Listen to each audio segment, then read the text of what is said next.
All right, welcome back to another episode of the Casey Campbell Podcast. Casey Campbell here with you, of course. We are pleased to be joined by Jesse Little, the driver of the number 78. David's Electric Chevrolet for BJ McLeod Motorsports. How's it going, my man? I'm doing good. You nailed it. That was perfect. I'm impressed. I knew it because it's a mouthful.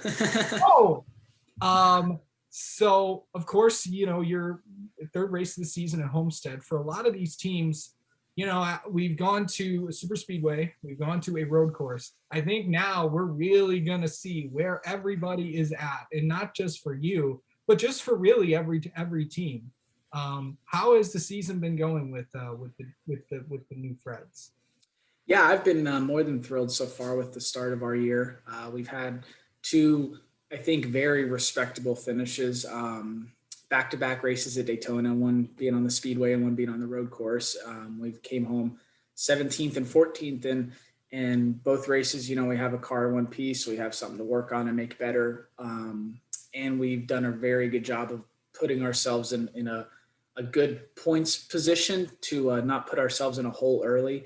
I think it's very easy at the beginning of the series and season to get behind, and you spend the entire, middle third of the season, it seems like, trying to catch back up. And I think we're already off to a good track and already starting to think of, points racing, as I like to say. But I'm excited. I'm getting along really well with the guys and really enjoying driving for BJ, getting to talk to him and pick his brain about a lot of things. It's very, very helpful for me as a driver, and beneficial because it helps our relationship that much more, knowing that, he's in the seat almost every Sunday and knows exactly what I'm dealing with and the challenges as a driver you go through.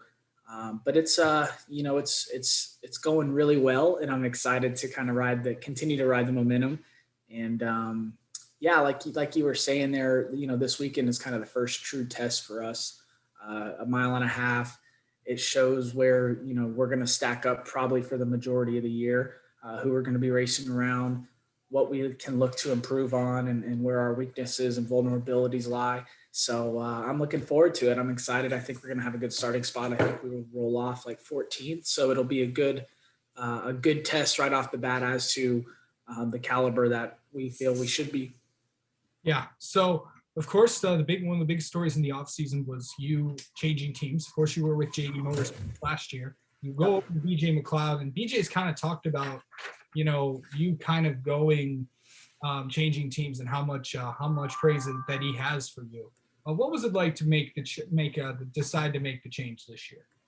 Yeah, it was, it was pretty interesting for me because it was the first time I have ever, been in that position before. As far as every year prior, I was just doing my own truck team with our family, and then in the fall of 2019, I really only spoke with one team, and it was Johnny Davis, and so I didn't have any really other factors to kind of bring into the mix.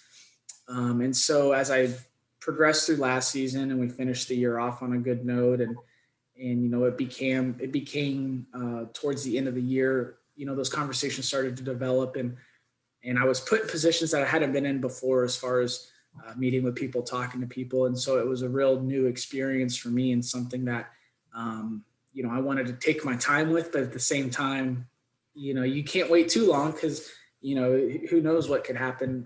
There's always someone else that could come in behind. So it was a very unique process for me, and something that I think I traversed through well.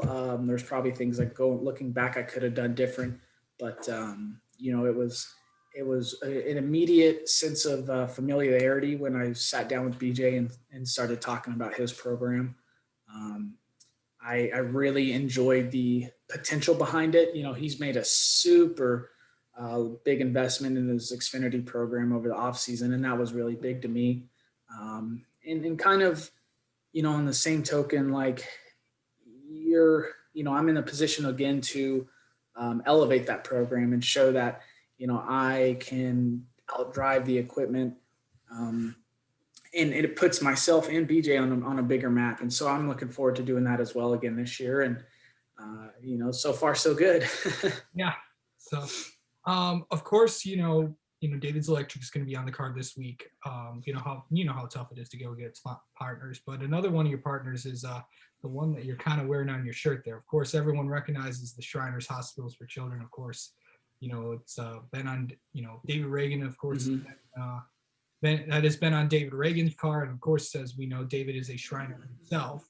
Um, is that something that you may possibly consider to? Have you considered being a Shriner yourself? Absolutely, yeah. And I even started the journey as early as last February of 2020, last year. And I had petitioned for my Masonic degrees and was in the process of getting my apprenticeship. And then this little known thing called COVID-19 happened. And so it basically put the Masonic Lodge on hold for, it's coming up on a year now. So it postponed all of my introductions and my, petitioning for degrees process, if that makes sense. But we're looking like it's going to come back together and at a somewhat part-time rate here soon. And so I'll be able to continue that process again and get it started back up and get my 3 Masonic degrees and then become a Shriner. So yeah, it's certainly in the near future in my cards and something I'm really looking forward to. Yeah. Of course. Are you when as you're going you look for partners in this show? How did the David's Electric thing come about? Yeah, that's a great question for us. It's all about who you know and kind of the networking and I've tried to work hard and those around me have worked really hard, my uncle and family, to, put ourselves put ourselves in touch with people that are familiar with racing, one, understand the marketing side of racing too, and then, have a very vast network of companies and individuals they know that kind of enjoy the product of NASCAR racing and can utilize it to leverage more of their business to business relationships or business to consumer relationships. And so with that, we were talking to an individual of ours that helps us with the marketing stuff, and he put us in touch with David. And after a couple conversations, it seemed like a fun fit. David's company's out of Eastern Kentucky, and so he's been around NASCAR for a long time and understands it and is excited to jump on board, just as excited as we are to have him. So it was a fun relationship and something that I'm looking forward to continuing in the future. When you look at a track like Homestead, of course, this, as I said, talked about earlier, this is the kind of the first, technically not a super speedway, not a road course, because those tracks are, absolute wild cards. This is going to really know where, really every team is at right now. Where do you think you guys are at in terms of the mile and a halves? Yeah, that's a great question. Honestly, I think if I'm going into this weekend with an expectation of 16th to 22nd, I think that would be respectable for us. I know what the top 15 is as far as equipment and investment and budget and resources, and I know what we have, and so kind of comparable. I feel that my talent and skill puts us up there. I feel that the cars that we've built, that BJ's built over the winter, is going to elevate it a little bit more. And then kind of on top of that, my experience and my knowledge of the racetrack. I've gone to Homestead for the last the last 6 years now, whether it's been a truck or Xfinity car. So I have a handful of laps there. I understand kind of the changes of the groove and the temperatures of the track. And so I kind of, putting all those things together under an umbrella, I do feel like we should run, top 23. With that, as competitive as the Xfinity Series is this year, it's hard to say. There's 15 teams that that could go out there and run really well at any given point. So I know kind of my goal week in and week out is just mainly to finish and to manage the race well. And I think if we do that with a fast car, a top 15 is not out of the question by any means. Yeah. And then, you know, really kind of coming in, of course, you know, working with new teammates. Of course, you got Matt Mills has been with BJ for a while. And then I think it is Stefan Parsons this weekend in the 99. What's it Mhm. like to work with that or with BJ and his team? Yeah, it's been fun. You know, I got to enjoy the teammate aspect for the first time last year at Johnny's, and that was something that was new to me.